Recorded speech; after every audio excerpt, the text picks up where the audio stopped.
It was a cold, snowy evening in Toronto. I was driving on the highway with 4 of my children, and the visibility was very poor. The snow was really coming down, and the driving conditions were getting worse.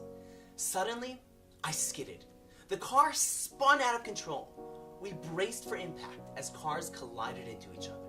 All I could hear was the heart-wrenching sound of screeching tires, smashing glass, and screaming children.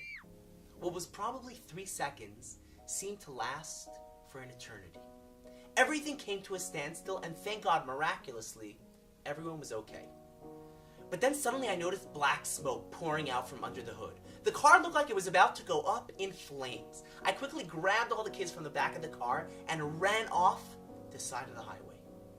We stood there in the freezing cold as snow was coming down and covering my children's heads. And I'm trying to figure out, what should I do? I'm in a country that's still foreign to me, with no family nearby.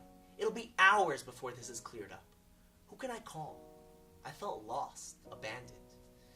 I frantically tried scrolling through my phone contacts, but with a wet, snowy screen, it wouldn't even scroll. And then out of the blue, I heard a familiar voice.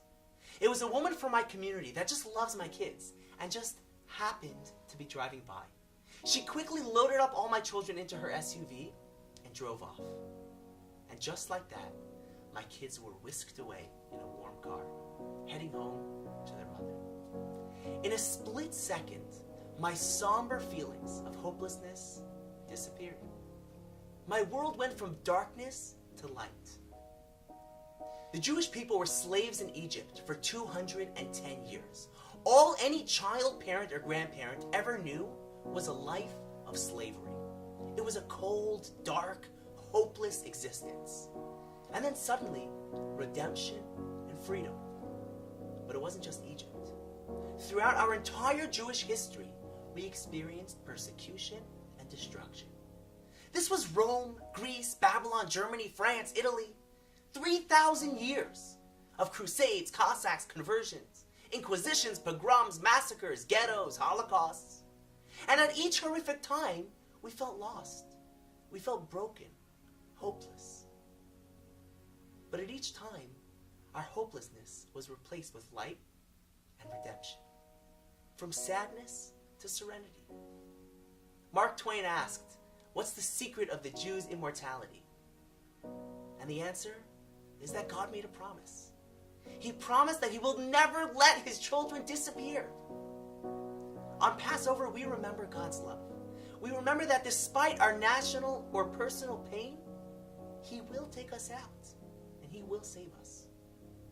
This year, as you're sitting at your Passover Seder, take a few moments to go around the table and let everyone share their personal experience where the Almighty took them from darkness to light.